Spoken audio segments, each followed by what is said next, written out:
오늘은 요한계시록 10장을 공부하도록 하겠습니다. 요한계시록 10장은 제목이 작은 책입니다.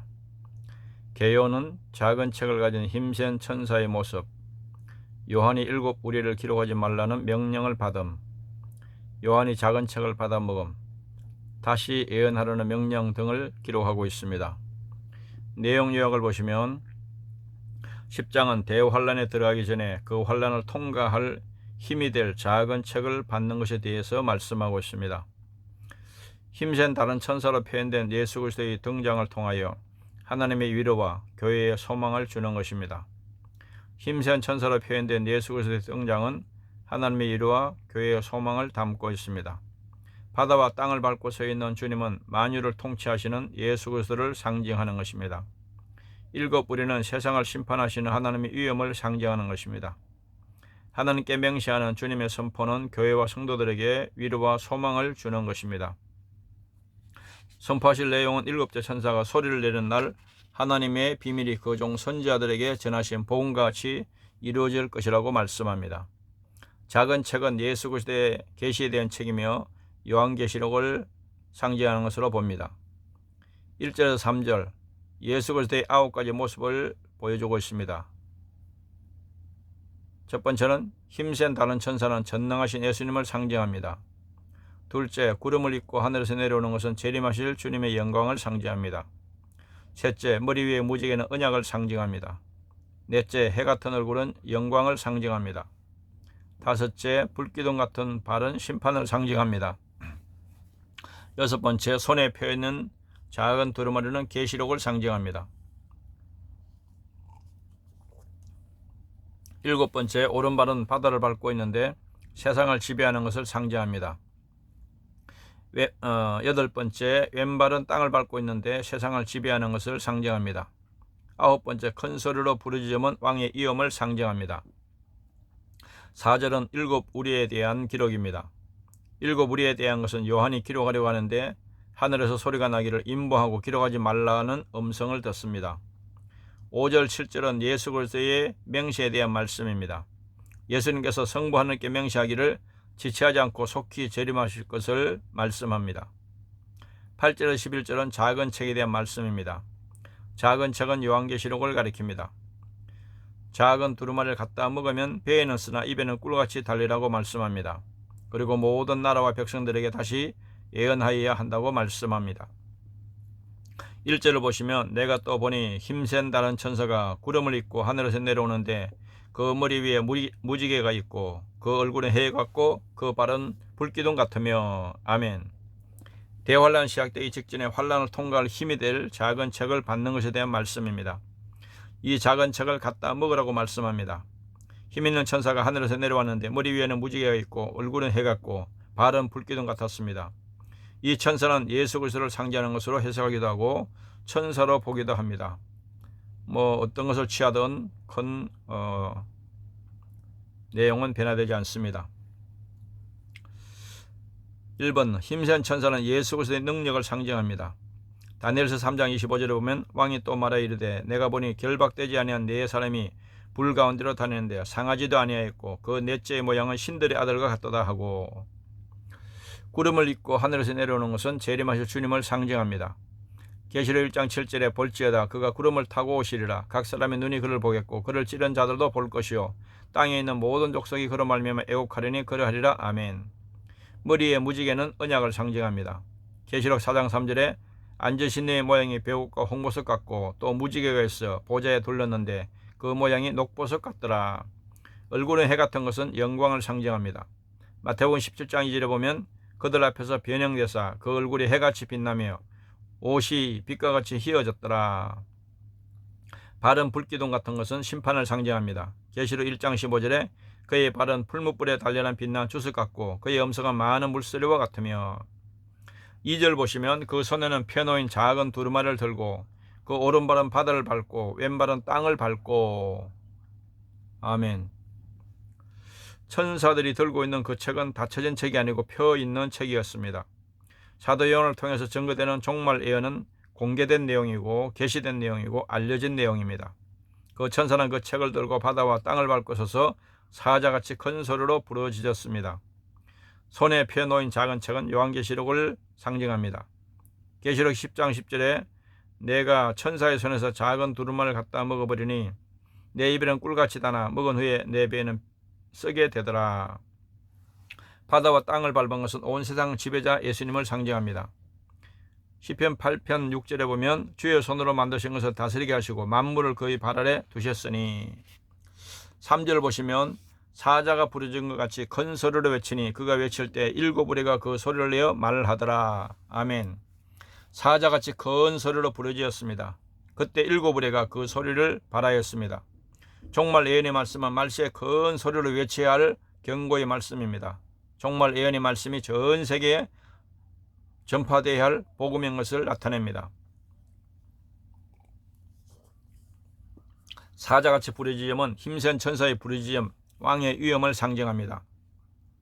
아모스 3장 8절에 보면 사자가 부르짖은즉 누가 두려워하지 아니하겠느냐, 주 여호와께서 말씀하신즉 누가 예언하지 아니하겠느냐.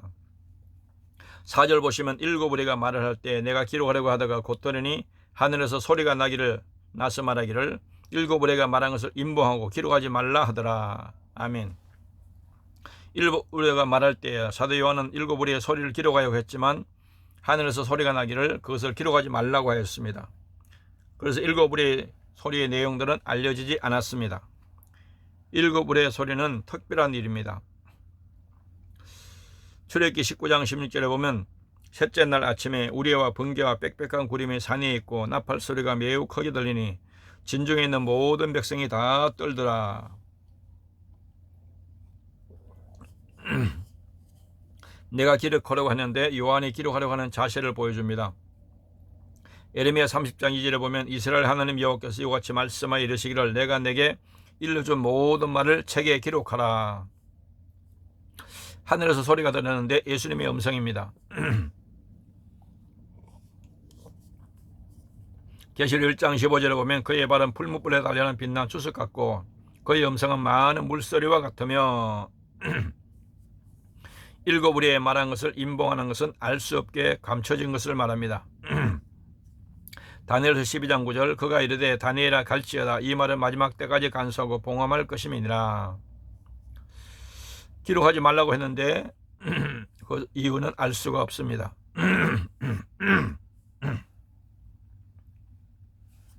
5절 보시면 내가 본 바 바다와 땅을 밟고 서 있는 천사가 하늘을 향하여 오른손을 들고, 아멘. 바다와 땅을 밟고 서 있는 천사가 하늘을 향하여 오른손을 들고 맹세하는 자세입니다. 예수님이 성부 하나님 앞에 맹세하는 것으로 봅니다. 바다와 땅을 밟고 서 있는 예수님을 상징합니다. 에베소 1장 22절에 보면 또 만물을 그 발 아래 복종하게 하시고 그를 만물 위의 교회의 머리로 삼으셨느니라. 하늘을 향하여 성부 하나님께 맹세하는 자세입니다. 요한복음 17장 1절에 보면 예수께서 이 말씀을 하시고 눈을 들어 하늘을 우러러 이르시되 아버지여 때가 이르러 싸우니 아들을 영원롭게 하사 아들로 아버지를 영원롭게 하게 하옵소서. 오른손을 드는 것은 맹세의 자세입니다.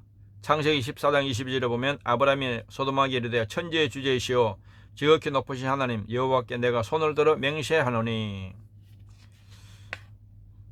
6절 보시면 세세토록 살아계시니 곧 하늘과 그 가운데 있는 물건이며 땅과 그 가운데 있는 물건이며 바다와 그 가운데 있는 물건을 창조하신 이를 가리켜 맹세하여 이르되 지체하지 아니하리니. 아멘. 영원토록 살아계신 하나님, 하늘과 온 우주 만물을 창조하신 성부 하나님을 가리켜 예수님께서 맹세하기를 지체하지 않고 속히 재림하실 것을 약속하고 있습니다. 살아계신 분은 맹세의 대상 성부 하나님을 가리킵니다. 다니엘서 12장 7절에 보면 내가 들은즉 그 세마포 옷을 입고 강물 위쪽에 있는 자가 자기 좌우 손을 들어 하늘을 향하여 영원히 살아계시는 이를 가리켜 맹세하여 이르되 반드시 한때 두때 반때를 지나서 성도의 권세가 다 깨어지기까지 이니 그렇게 되면 이 모든 일이 다 끝나리라 하더라. 창조자 하나님은 성부 하나님을 가리킵니다. 계시록 4장 11절에 우리 주 하나님이여 영광과 존귀와 권능을 받으시는 것이 합당하오니 주께서 만물을 지으신지라 만물이 주의 뜻대로 있을 것도 지으심을 받았나이다 하더라. 맹세는 지체하지 않고 재림하실 것을 맹세하시는 예수님을 보여줍니다. 계시록 22장 20절에 보면 이것들을 증언하신 이가 이르시되 내가 진실로 속히 오리라 하시거늘 아멘 주 예수 오시옵소서. 7절 보시면 일곱째 천사가 소리내는 날 그의 나팔을 불려고 할 때 하나님이 그의 종 선자들에게 전하신 복음과 같이 하나님의 그 비밀이 이루어지리라 하더라. 아멘. 예수님께서 맹세하면서 말한 내용은 일곱째 천사의 나팔 소리와 더불어 하나님의 비밀이 종들이 전한 복음대로 성취된다는 것입니다. 일곱째 천사의 나팔은 일곱 대접의 심판, 재림 때를 상징합니다. 계시록 16장 1절에 보면 또 내가 들으니 성전에서 큰 음성이 나서 일곱 천사에게 말하되 너희는 가서 하나님의 진노의 일곱 대접을 땅에 쏟으라 하더라. 하나님의 종 선지자는 환란 때의 종들을 말합니다. 아모스 3장 7절에 보면 주 여호와께서는 자기의 비밀을 그 종 선지자들에게 보이지 아니하시고는 결코 행하심이 없으시리라. 하나님의 비밀은 계시록의 모든 비밀을 상징합니다. 계시록 1장 20절에 내가 본 것은 내 오른손에 일곱 별의 비밀과 또 일곱 금 촛대라. 일곱 별은 일곱 교회의 사자요 일곱 촛대는 일곱 교회니라. 아멘. 8절 보시면 하늘에서 나서 내게 들리던 음성이 또 내게 말해 이르되 내가 가서 바다와 땅을 밟고 서 있는 천사의 손에 펴놓인 두루마리를 가지라 하기로. 아멘. 하늘에서 나는 음성은 예수님의 음성입니다. 천사의 손에 펴놓인 그 책을 가지라는 말은 그 책을 취하라는 말입니다. 그 책은 종말 예언의 책임의 계시록을 가리키는 것입니다. 바다와 땅을 밟고 서 있는 것은 만물을 지배하는 것을 상징합니다. 요한복음 3장 31절에 보면 위로부터 오신 이는 만물 위에 계시고 땅에서 난 이는 땅에 속하여 땅에 속한 것을 말하느니라. 하늘로부터 오신 이는 만물 위에 계시나니. 천사의 손에 두루마리가 있었는데 계시록을 기록한 책을 가리킵니다. 계시록 10장 2절에 보면 그 손에 펴놓인 작은 두루마리를 들고 그 오른발은 바다를 밟고 왼발은 땅을 밟고. 가지라는 것은 소유하라는 것입니다. 다니엘서 12장 9절에 그가 이르되 다니엘아 갈지어다. 이 말은 마지막 때까지 안서고 봉함할 것임이니라. 9절 보시면 내가 천사에 나아가 작은 두루마리를 달라 한적 천사가 이르되 갖다 먹어버리라. 내 배에는 쓰나 내 입에는 꿀같이 달리라 하거늘. 아멘. 책을 취하여 먹는다는 것은 종말 예언의 말씀을 듣고 소화하는 것을 뜻합니다. 입에 단 것은 말씀의 맛이 영혼에는 꿀같이 달다는 것입니다. 배에는 쓰다는 것은 말씀대로 지키고 전하기는 힘들다는 것을 의미합니다. 사람의 육신은 음식을 먹어야 하지만 영혼은 말씀을 먹어야 삽니다. 말세의 신자는 이 두루마리 책을 먹어야 합니다. 작은 두루마리는 요한계시록을 가리킵니다. 계시록 10장 2절에 그 손에 펴놓인 작은 두루마리를 들고 그 오른발은 바다를 밟고 왼발은 땅을 밟고. 먹으라는 것은 말씀을 깊이 소화하는 것을 의미합니다. 에스겔 3장 1절 3절에 보면 또 그가 내게 이르시되 인자야 너는 발견한 것을 먹어라. 너는 이 두루마리를 먹고 가서 이스라엘 족속에게 말하라 하시기로. 내가 입을 벌리니 그가 그 두루마리를 내게 먹이시며 내게 이르시되 인자야 내가 내게 주는 이 두루마리를 내 배에 넣으며 내가 창자에 채우라 하시기에 내가 먹으니 그것이 내 입에서 달기가 꿀 같더라. 배에는 쓰다는 것은 말씀대로 살기는 어려운 고난을 의미합니다. 시편 119편 67절 고난당하기 전에는 내가 그릇 행하였더니 이제는 주의 말씀을 지키나이다. 입에는 꿀같이 달리라는 것은 말씀의 맛은 꿀같이 달다는 것을 의미합니다. 시편 119편 103절에 보면 주의 말씀의 맛이 내게 어찌 그리 단지요 내 입에 꿀보다 더 다니이다. 10절 보시면 내가 천사의 손에서 작은 두루마리를 갖다 먹어버리니 내 입에는 꿀같이 다나 먹은 후에는 내 배에는 쓰게 되더라. 아멘.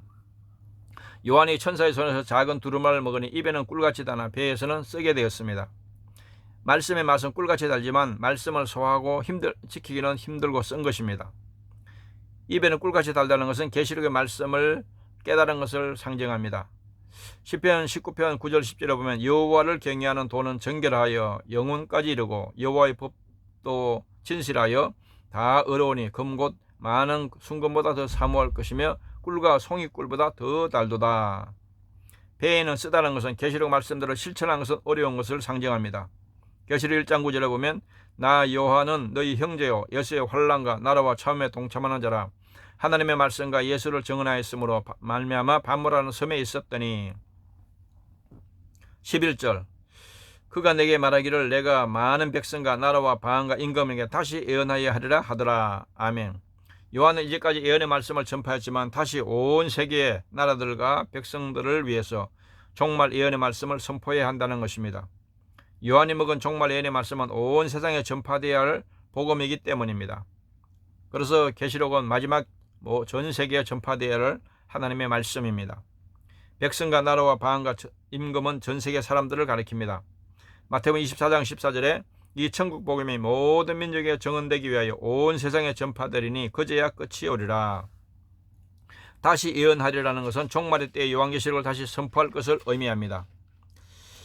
계시록 10장 7절에 보면 일곱째 천사가 소리내는 날 그의 나팔을 불려고 할 때 하나님이 그 종 선지자들에게 전하신 보험과 같이 하나님의 그 비밀이 이루어지리라 하더라. 아멘. 적용과 나눔을 보시면 하나님은 환난 중에서도 우리에게 이기고 피할 길을 주시고 약속의 말씀을 주십니다. 계시록은 우리에게 환난을 이기고 승리할 수 있는 말씀을 주신 놀라운 약속의 말씀입니다. 예수님도 사탄의 시험을 받을 때 말씀으로 모든 시험을 이겼습니다. 계시록의 끝은 세상과 사탄을 하나님께서 심판으로 멸하시고 성도와 교회를 하나님께서 지키시고 승리하는 것으로 끝나게 될 것입니다. 첫째, 종말의 예언은 공개적으로 계시된 내용이고 반드시 성취될 말씀입니다. 둘째, 종말 의식을 가지고 종말을 대비하는 믿음으로 우리가 무장해야 할 필요가 있습니다. 셋째, 종말 예언의 말씀인 계시록은 온 세계 모든 민족에 전파되어야 할 마지막 복음이라고 볼 수가 있습니다. 오늘 공부는 여기까지 하도록 하겠습니다. 감사합니다.